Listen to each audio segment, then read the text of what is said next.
Skal det have sådan det? Det er da vist en norsk superfisker med 2 stænger, var ikke?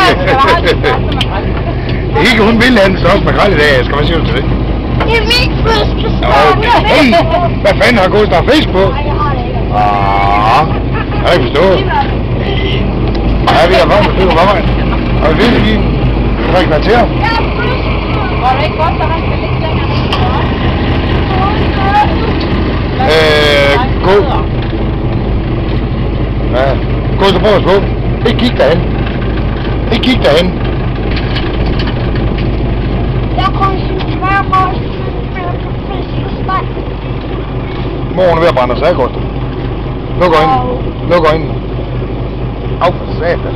Og så med de der rekinki i sovsen, der med huller i.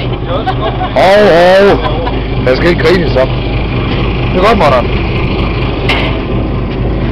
Du har mor ved at brænde af, Gustav. Det er en lige satan hende af moren nu.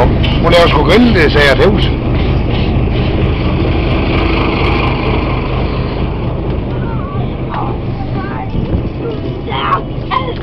Ikke, eller Signe, pas på ikke at falde, ikke også? Det var godt, skat. Prøv at se, hvem er den lille mand, der sidder herovre? Hva? Hej, baby John. Hey, baby. Hej med dig. Er du ude at sejle med Karina? Hvad, lille mester? Det er jo fiskemesteren. Og der har vi et storsøster. Den gamle fiskefru. Og Lotte, babypasser nummer 1. Rigtig dygtig pige. Se, hvor smuk hun er. Det er hun sgu da. Hun er rigtig smuk. Nej, det er. Nok der i forhold til dig. Du ligner sådan en høne, der er træt af at ski.